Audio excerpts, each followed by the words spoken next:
What's up, buddy? My name is Scott Waters, and welcome to Life Metal. Gonna be doing yet another rock metal update.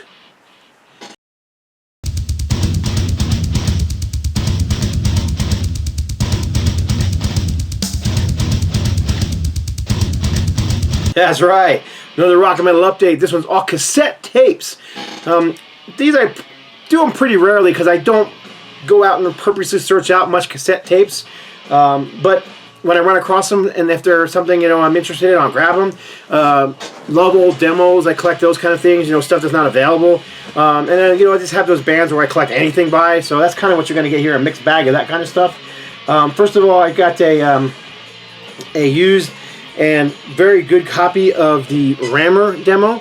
So Ramm being a Canadian thrash band. I can't remember what year this thing came out. I don't even see a year on here. I'll see if there is one in the inside somewhere. Recorded 2002. So there you go. This is the Ramm demo, and glad to have a copy of this. Kind of one of those things that doesn't show up very often. I have all their vinyl, but they have a couple of cassette demos from the early years that I don't have. So there you go. I have one of them. I think they have two, so I'm missing one. This is just a classic. I snatched up when I found a copy of it. So this is a TT Quick. I have all their stuff on cassette, but I was missing the first EP on cassette. I have a vinyl copy signed by Mark, actually. So I'm glad to have this cassette copy of it. Cassettes don't show up very often to this. Medal of Honor show up all the time, but their other albums, not quite as much. You can go on eBay and find probably 30 copies of Medal of Honor on cassette. But all right, next up, one of my favorite artists. Y'all know I'm a big fan of this guy. I've showed him a million times. Let's see, there's several of them here. I just came across this odd collection, so I grabbed it up. Ted Nugent. Got a photo from early 80s, his first Atlantic years under the Nugent album. But this is just a compilation of tracks from the Amboy Dukes. So the photo obviously doesn't match the tracks. So you've got Dr. Slingshot, Scottish Tea, The Lovely Lady, It's Not True, I Feel Free, Mississippi Murderer, Let's Get Stoned, Down on Phillips Escalator, and Curb Your Elephant. And this is from 1984 Phoenix Entertainment Group.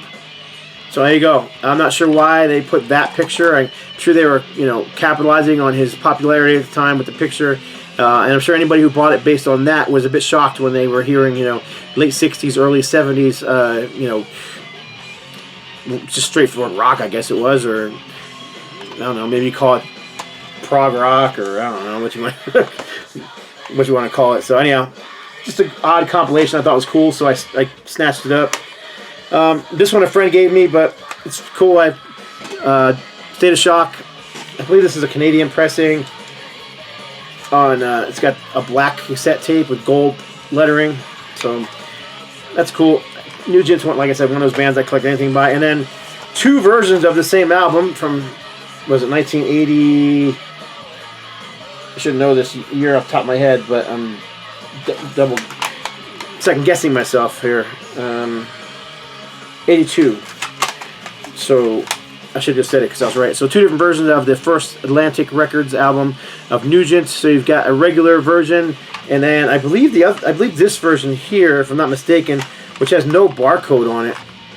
I haven't actually looked it up yet, but I'm pretty sure this is like one of those Columbia House or one of those kind of deals. I don't know for a fact, but I need to look that one up. But here's the regular version on Atlantic Records from that same year. So cool. Next up, I've got quite a few here, so I'm gonna go through them rather quickly. But Motorhead Sacrifice, I love this album. Never see Motorhead cassettes, so I snatched this up. It wasn't much. It was like $6. Great album, classic, Motorhead album. Matter of fact, the name Sacrifice, the word Sacrifice, even hear the word Sacrifice, first thing that comes to my mind is that sign, Sacrifice, Sacrifice. So, I mean, I can't even hear the word without thinking of that Motorhead track. So, great cover art as well. All right, next up, classic UFO album, Strangers in the Night. And then I also have the still sealed, never probably going to be unsealed, UFO Werewolves of London from the late 90s, which was the Michael Schenker reunion tour for Walk on Water. This one was released on vinyl, which I I purchased the vinyl. I showed it in the past video. But I pre-ordered the cassette because they said it was a super limited pressing. I have no idea how many were pressed or if it's still available or not, but it is a 2 cassette tape collection. Like I said, sealed. I'm kind of curious if there's like what's on the tapes, but man, I just don't want to pop this thing open. I'm just going to keep it sealed. It's more of a collector's item than anything else. And of course, this being just one of the greatest live albums of all time.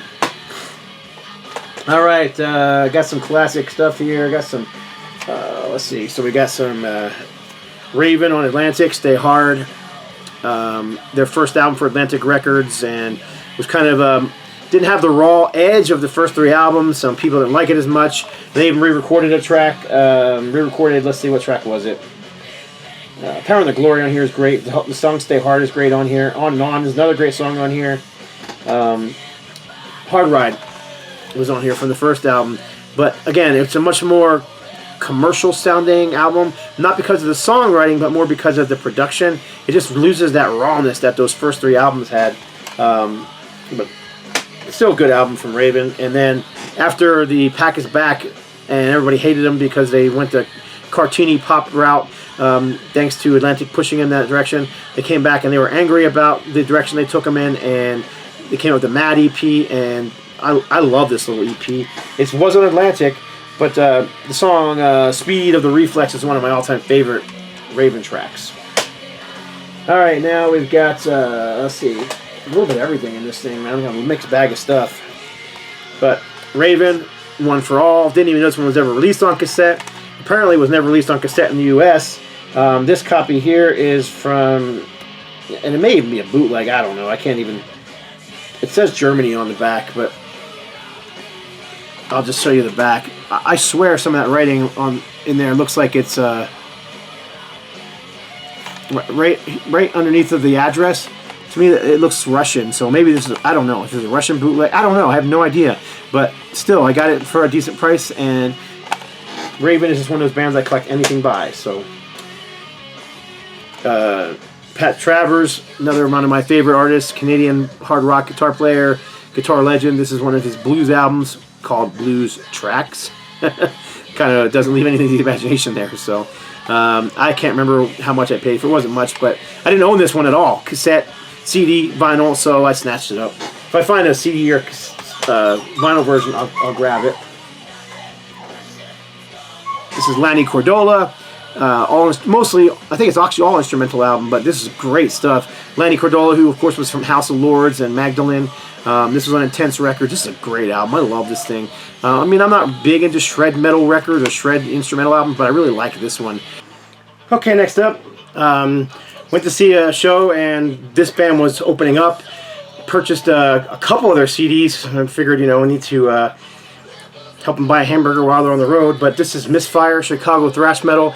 Grabbed the cassette as well. This one's still sealed. Probably will stay sealed because I have the CD, and I've been playing the CD quite a bit. So just a more of a collector's item than anything else, and you know, a way to help a band out that was playing a small club. And they were, you know, opening up for bigger bands. And I see so many shows, I can't remember who it was they were opening up for now. Was it, man, I can't even remember. Exodus and Testament, maybe it was? I think it's what it was. I don't know, I can't remember now. But anyhow, Misfire, Chicago thrash metal, was really impressed with them. Great band, so grab this album. This is the Sympathy for the Ignorant. Alright, what else we got going on here for cassettes? Alright, this is, in my recent vinyl update, I showed the Dreams of Death vinyl. Here's a Dreams of Death commercial. Again, Flots Till Death. Big fan of Flotsam and Jetsam. This is a really good, underrated album from them. Available on cassette. Matter of fact, a lot of their stuff was recently released on cassette, and you can pick up a lot of that stuff from boonsoverstock.com. So, Flotsam and Jetsam on cassette. Speaking of boonsoverstock.com, this is the In This Moment's first album. Beautiful Tragedy, released on cassette. Kind of a blue cassette tape. I got to work on this one, so that was real nice, and they sent me a copy since I worked on it. It's very cool. Beautiful Tragedy by In This Moment, available at boonsoverstock.com. And the rest of these are old and kind of unique. Well, A couple of them are anyhow. This is Believer's Dimension. This is a road racer, road runner, pre-release copy that went out to, I don't know, radio stations and reviewing places. So cassette copy of that. Was it Road Runner or Road Racer? Road Runner. Advanced cassette, Road Runner Records, for promotional use only, not for sale. So you can't buy this. And then also, this is a advanced copy of Tell with the Devil from Striper, from Enigma Records out of California. Never seen one of these before, so kind of happy to have that. And then I have like 3 or 4 copies of this Joe Perry Project album, but this is his second solo album.